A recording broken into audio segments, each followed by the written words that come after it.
చూడండి దోస్తులు, రైతులు తమ యొక్క పనులు చేసుకొని ఇంటికి వెళ్ళే సమయం వచ్చింది. పచ్చని పొలాల మధ్య మన జర్నీ సాగుతుందా? చుట్టూ పచ్చని పొలాలు, చేనులు. ఈ చేనుల మధ్యలో మన యొక్క ప్రయాణం ఆహ్లాదకరంగా, ఆనందకరంగా, ఎంతో అందాలతో కూడుతున్నటువంటి ప్రదేశాలలో మనం ప్రయాణం చేస్తున్నాము. మరి ఇంకా సేపట్లో మన యొక్క డెస్టినేషన్, మన యొక్క గమ్యాన్ని మనం చేరుకుంటాము. ర్యాలీ ఘటాపూర్ దాటిన తర్వాత వచ్చే వాటర్ ఫాల్స్. ఆ వాటర్ ఫాల్స్ పేరు మనకు తెలియదు. నాకు తెలిసి ఏదో ఈ ర్యాలీ ఘటాపూర్ ఊరుకు సంబంధించినటువంటి జలపాతం అయి ఉంటుంది. దాని పేరు మనకు తెలియదు కాబట్టి నామకరణం కూడా మనమే చేద్దాం. మరి చూడండి, చాలా ఇప్పుడిప్పుడే ఈ యొక్క ప్రాంతం అంతా కూడా అభివృద్ధి జరుగుతుంది. ఇప్పుడిప్పుడే కొంతమంది ఇల్లు కట్టుకుంటున్నారు. చాలా వరకు ఈ దడి పొరక ఉంటుంది చూసారా, మట్టితోని నిర్మించుకుంటారు వారి యొక్క గృహాలు. అటువంటి ఇండ్లే చాలా ఎక్కువగా ఉన్నాయి. ఆ ఇళ్ళను కూడా మీకు ఇప్పుడు చూపిస్తాను. చూడండి, ఇక్కడ చాలా వరకు కెనాల్స్ ఉంటాయి. అలాగే చూడండి చుట్టూ పచ్చని పొలాలు. అలాగే ఈ జిప్ లైన్ చూసారా, ఈ లైన్ అనేది సిమెంట్ కంపెనీకి సంబంధించినటువంటిది. ఒకప్పుడు మన మంచిర్యాలలో, మన తెలంగాణ రాష్ట్రం మొత్తం, తెలంగాణ కాదు దాదాపు ఆల్ ఇండియాలో మన మంచిర్యాల నుంచే ఈ యొక్క సిమెంట్ రాయి, సున్నపు రాయి సిమెంటు తయారీ కోసం ఇక్కడ నుంచి కొండల మధ్యలో నుంచి తవ్వుకొని ఎక్స్పోర్ట్ చేసేవారు. దానికి సంబంధించినటువంటి లైనే ఇది. అనివార్య కారణాల వల్ల ఈ యొక్క ఫ్యాక్టరీ ఇప్పుడు మన మంచిర్యాలలో మూతపడడం జరిగింది. కాకపోతే ఒకప్పుడు చాలా పెద్ద ఇండస్ట్రియల్ కంపెనీ. మన మంచిర్యాల నుంచే ఎక్కడెక్కడి ప్రాంతాలకు, దూర ప్రాంతాలకు ఈ యొక్క రాయి అనేది సప్లై అయ్యి సిమెంటు తయారీ అయ్యేది. చూడండి, ఇప్పుడు చుట్టూ పచ్చని పొలాల మధ్య మనం వెళ్తున్నాము. ఈ రోడ్ కూడా కొంచెం సరిగా లేదు. మన గమ్యానికి ఇంకాస్త చేరువలో ఉన్నాము. ఇంకొక 10-15 నిమిషాలలో గమ్యాన్ని చేరుకుంటాము. ఈ గమ్యాన్ని చేరుకునేటువంటి మార్గం మధ్యలో చాలా అంటే చాలా ఆకట్టుకునేటువంటి ప్రాంతాలు ఉంటాయి. కెనాల్స్ కానివ్వండి, పెద్ద పెద్ద వృక్షాలు కానివ్వండి, వాటిని చూస్తేనే మనకు ఆ చెట్ల కింద కూర్చొని ఆ యొక్క అందాన్ని వీక్షించాలి అనేటువంటి ఆకర్షణీయంగా ఉంటాయి ఆ యొక్క ప్రాంతాలు. మీకు అవి కూడా చూపిస్తాను. వాటి దగ్గర కూడా వచ్చాము. చూడండి, ప్రస్తుతం మనము ఈ ప్రయాణిస్తున్నటువంటి రోడ్డు కూడా ఈ సిమెంట్ ఫ్యాక్టరీ వాళ్ళు వేసినది. ఎందుకంటే వారి కంపెనీకి అక్కడ నుండి ఈ లారీలు, ఈ ఏవైతే సంబంధించిన వాహనాలు ఉంటాయో వారికి అక్కడికి వెళ్ళి రావడానికి అనుకూలంగా ఉండకపోవడంతో అప్పుడు ఆ సమయాన ఈ రోడ్డు కూడా వారి కంపెనీ కోసం రోడ్డు వేసుకున్నారు. ఇది ఏ గవర్నమెంట్ వేయలేదు, ఆ సిమెంట్ ఫ్యాక్టరీ వాళ్ళు వేసిన రోడ్డు. కాకపోతే ఆ సిమెంట్ ఫ్యాక్టరీ వాళ్ళు చేసిన తర్వాత కొంచెం ఇప్పుడు డెవలప్ చేశారు అంటే గవర్నమెంట్. ఇప్పుడు చూడండి, ఇక్కడ ఈ లైన్ అనేది మనకు ఈ రోడ్డుకు అడ్డంగా వెళ్తుంది. ఇక్కడ మనం ఇక్కడ నుంచే కట్ కావచ్చు, లేదా ఇంకా ముందు వెళ్ళినా కూడా కొంచెం ముందు నుంచి కూడా రూట్ ఉంటుంది. మనకు ఆ మార్గాన్ని వాటర్ ఫాల్స్ చేరుకోవడానికి 2 రూట్లు ఉన్నాయి. ఏ రూట్లోనైనా కూడా మనం వెళ్ళవచ్చు. ఇక్కడ నుంచి వెళ్తే ఇక్కడ ఈ ఫ్యాక్టరీ మన ఈ జిప్ లైన్ దగ్గర నుండి వెళ్తే ఏంటి అంటే మనకు సిమెంట్ కంకర రోడ్డు ఉంటుంది. ఇలా ఇదే. లేదా ఈ రోడ్డు నుంచి వెళ్తే కొంచెం రోడ్ అనేది మనకు అనుకూలంగా ఉంటుంది. ఈ రోడ్ నుంచే మనం వెళ్దాం. ఎందుకంటే ఆ కంకర్లో మళ్ళీ ఏదైనా అయితే మనకి ఇబ్బంది వాహనానికి.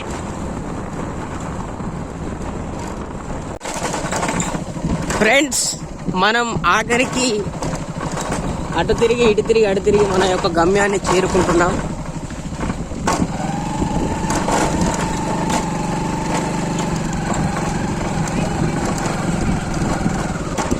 చూసారుగా అమ్మాయిలు, అందుకే ఏం మాట్లాడలేదు. ఇక్కడ ఈ యొక్క లైన్ చూసారా, ఈ సిమెంట్ ఫ్యాక్టరీకి సంబంధించినటువంటి బకెట్స్. ఈ లైన్ ఎక్కడైతే ఎండ్ అవుతుందో అక్కడి వరకు మనం వెళ్తాము. ఇంకొక 2 కిలోమీటర్స్ ఉంటుంది. చూడండి ఫ్రెండ్స్, మీకు చెప్పాను కదా ఈ యొక్క మార్గంలో చాలా ఆనందకరమైన కెనాల్స్ ఉంటాయని. చూడండి ఎంత చక్కటి అద్భుతమైన కెనాల్స్. ఈ నీరు చూడండి ఎలా ఫ్లోటింగ్ అవుతుంది. అలాగే ఇక్కడ చూడండి మినీ వాటర్ ఫాల్స్. ఇక్కడ చూడండి దానిపైన కూర్చొని ఎంజాయ్ చిల్ చేస్తున్నారు రోజ్ కనబడట్లేదు.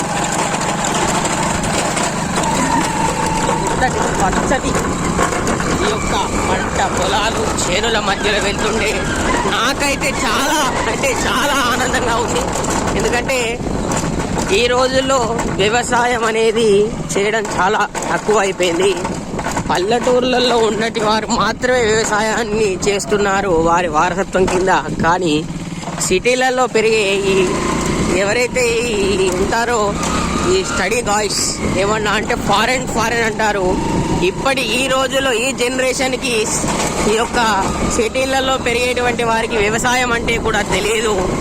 మరి మా నాన్నగారు మా తాతలు కూడా వ్యవసాయం చేసేవారు. ఇప్పటికి కూడా మా ఊర్లలో వ్యవసాయం చేస్తూ ఉన్నారు.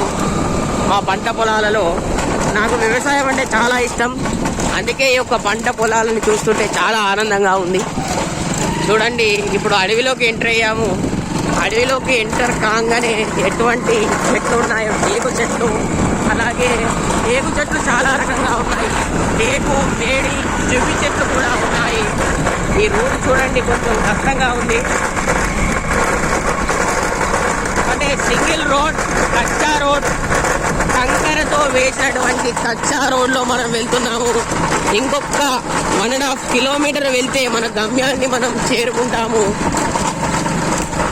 ఈ బకెట్లు ఎక్కడైతే ఈ లైన్ ఎక్కడైతే ఎండ్ అవుతుందో అప్పుడు మన వాటర్ ఫాల్స్ వచ్చినట్టు. మన ఫోన్ పడిపోయేది ఇందాక చూసారుగా, ఆకు తగిలి జస్ట్ మిస్. చాలా కష్టంగా ఉంది ఈ రోడ్, కానీ వెళ్ళక తప్పదు, వెళ్ళాలి. మీకు ఈరోజు వాటర్ ఫాల్స్ ఎలాగైనా చూపెట్టాలి అని.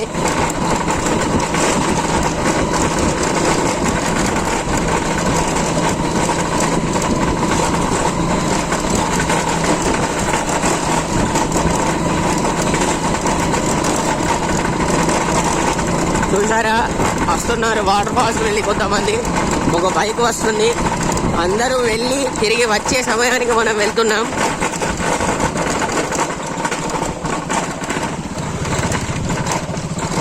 గుండంకుల్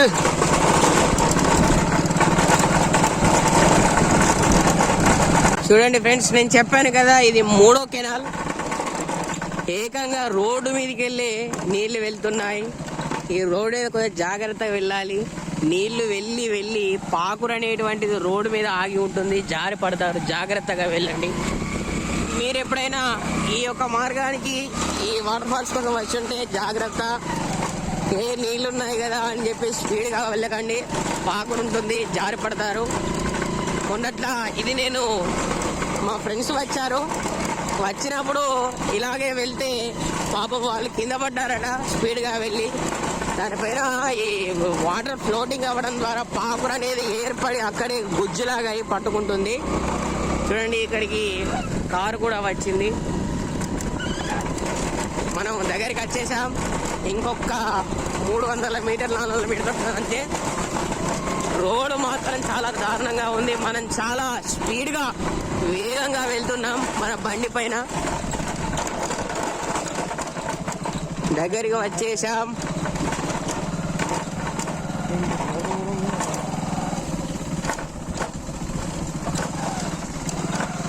కార్లు కూడా పట్టుకొచ్చినట్టున్నారా? ఇదే గాయ్స్ వచ్చేసాం. మన బండి పార్క్ చేసుకోవడమే ఇక్కడ ముందు. చూసారా బైక్స్ కనబడుతున్నాయి, అక్కడ పార్క్ చేసుకొని మనం లోపలికి నడిచి వెళ్ళడమే పోతుంది. మనం ఎక్కడికైనా సాహసం చేస్తాం కాబట్టి గుట్టలు కూడా ఎక్కింది మన బండి ఇదివరకు ఆదిలాబాద్లో. ఆ పెద్ద పెద్ద గుట్టలు ఎక్కడం ఎక్కింది. ఈ రాళ్ళు రప్పులు మనకేం పెద్ద అది కాదు. దీంట్లో కూడా మన బండిని తీసుకెళ్ళడం జరుగుతుంది.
దిగుదాం.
फोन ले जाओ